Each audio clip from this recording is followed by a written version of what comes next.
So, hey everyone, it's a couple of days before the Trans Day of Visibility, so I just want to announce that I will be releasing a picture, some art, and art and a story for Trans Day of Visibility because I think particularly now it's important that trans people tell their stories and kind of remind people that we're here.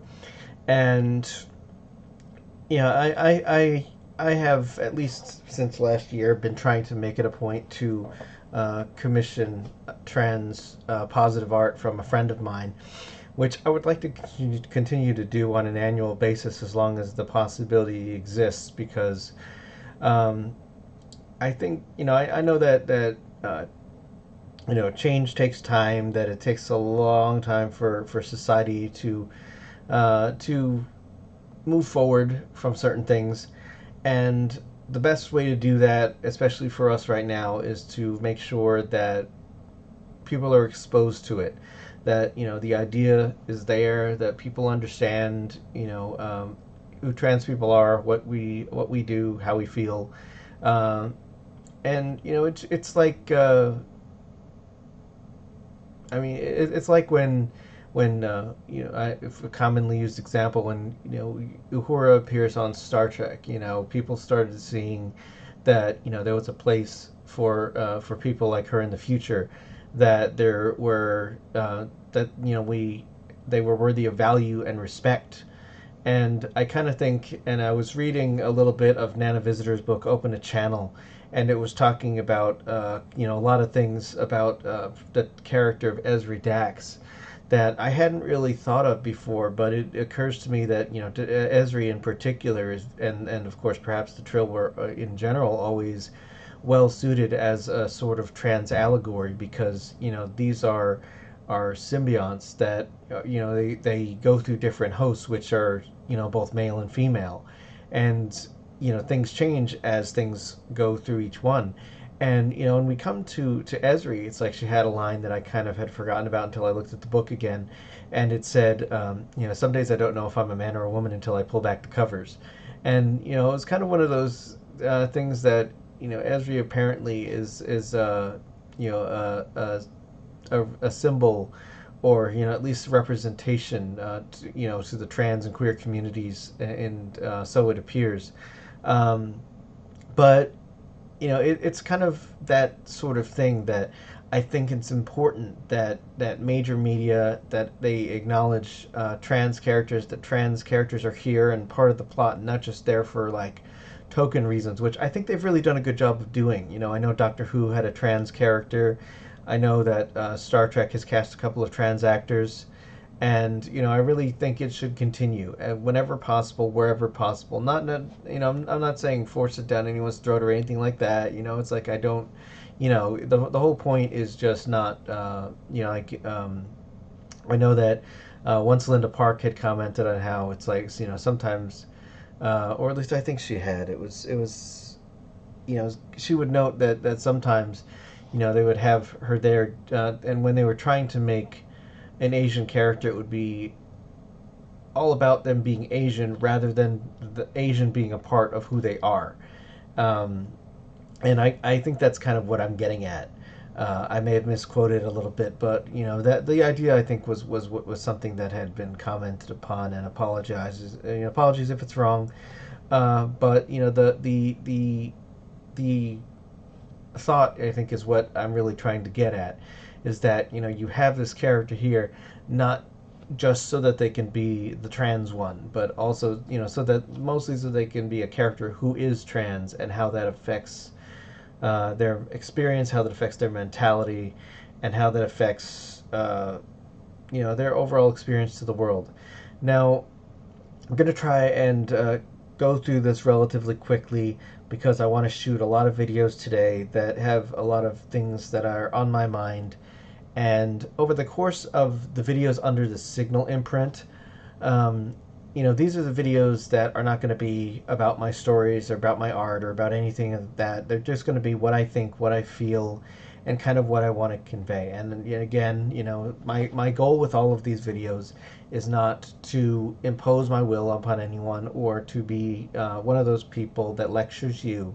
My goal with these is to just get people thinking, to teach you or to give you an idea of what I think and feel and who I am as a person, and just to kind of get that out there because I think it's important, especially now in an era where things that should be important are not as treated with as much value and reverence as they should be.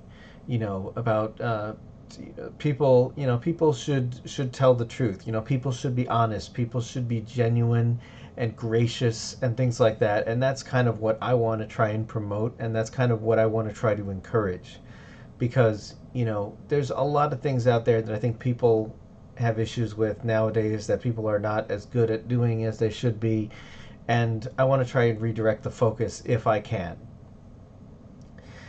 Um, let's see. Okay, so in writing news, I have been working mostly on editing some existing projects and on working on getting some things in good shape for release, because I've kind of concluded that, and this I think what I was trying to do until I lost the focus of it, was that I was trying to get the projects that I have that are practically finished out the door and done, so that I can focus on the next group of projects. And I think that's what I was trying to do until I kind of somehow forgot about it and ended up working on other things. And not that there isn't that's not important too, but right now I'm trying to finish and get to a good shop the Blue Moon anthology, which is supposed to expand the world and fill in the gap between 1 and 2. Um, I'm still working on the possibility of an 11th story for the set of 12. I would like it to be 12 stories. Right now it's just 11. I'm trying to get somebody to look at. I have a friend of mine looking at the series currently titled Vanguard Roswell 1947, which is of course about the UFO crash, and I'll talk more about that briefly, I guess. Vanguard Roswell 1947 is a story that kind of originally came from my love of XCOM, because I've always been a fan of the series. I played the original a lot when I was a kid, and I played the remake, and I was just overjoyed when I heard they were doing a remake. And I mean, it's one of those ideas that I just always liked, where it's like all of the major countries in the world, like 16 of them or something, I forget how many exactly, but they all pooled their resources, pooled their money, and fight a vastly superior alien enemy. And that's the kind of story that I usually get off to. And in particular, it was just like the beginning of both versions of the game. You start with a base, you build up your forces, you capture alien technology, research it, and you start to learn about how to fight these guys. And one of the things that I thought was particularly relevant, to me anyway, was these things take time. You don't have something until you know you need it.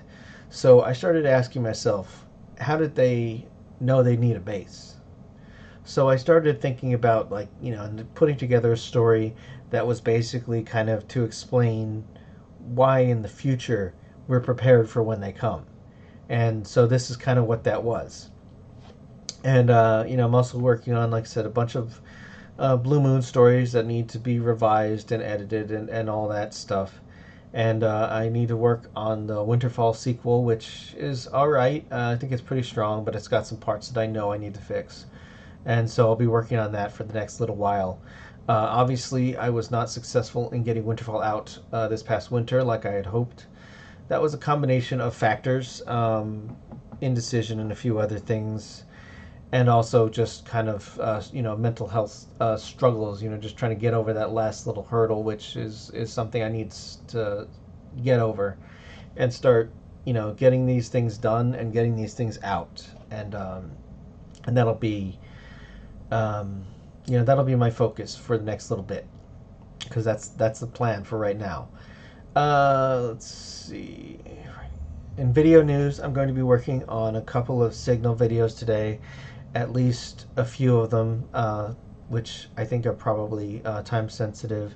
And then I'm probably going to spend the last hour of my video time working on editing some of the book reviews that I have ready. I have to work on Prisoner of Midnight, and I also have to work on let's see, When the World Was Young. I've got those in the pipeline for production, and then I have to start working on probably not this time, but probably sometime in the future, the Far Flung review, which of course I already finished and I've sent to the author to look at. Um, let's see what else is there. Let's see. That nothing major today. Mostly just recording. Pretty much videos like this. And let's see. As far as books I'm reading, I finished Far Flung as mentioned earlier. I put my thoughts on it and I'll share them with you in the review. So keep an eye out for that. As far as other books I'm reading, I'm still reading Open a Channel, Nana Visitor's book about women and Star Trek and Hollywood and how women's expectations and attitudes and situations have changed over the course of Star Trek's history. And it's a really good book. I highly recommend it. I haven't finished it yet. Right now, I just finished Nicole DeBoer's section, and I still have a couple more Deep Space Nine actors to read before I kick in the Voyager. And it's a really good book. I highly recommend it. If you're a fan of Nana, if you're a fan of Star Trek, if you consider yourself, a person who likes to learn things, I'd recommend all of these because I think it's important, especially if you have women in your life that you think would benefit from reading this book, and men as well. I mean, it's really just a book that everybody should read. And of course, I'm still reading Come to Dust. I think I'm a little more than halfway through it. I think that it's probably likely that I will read the second one based on how this one is going, but we'll see how it goes and how I feel about it when it's complete. As far as games, still playing a lot of the same ones. Final Fantasy XIV, although I skipped it this week just because I didn't have time. Dragon's Dogma 2, which eventually I'll get unstuck from, but right now I'm playing Horizon Zero Dawn. I'm trying to get back into that and finish that because, when I started it, I was trying to 100% it, but it's like I really just think I'm just going to try to finish it and just enjoy it. Final Fantasy VII Remake, I didn't play that this week, and I'm still working on Trails of Cold Steel 4, which I was going to play last night, but I kind of got distracted by my partner. But that's okay. I'll probably do that tonight. I guess that's about it for now. But, I'm hanging in there. I've still got a lot of things to talk about. Still don't know whether or not I'm going to have to flee Texas if they try and make trans people a felony. But, if not, then I will see you all in a couple more weeks and we'll see where we are, and we'll see where we are then. If you like werewolves, check out my book Blue Moon, available in paperback and ebook on Amazon. Thanks for watching. If you liked it, click the subscribe button and leave a comment below. Catch you later.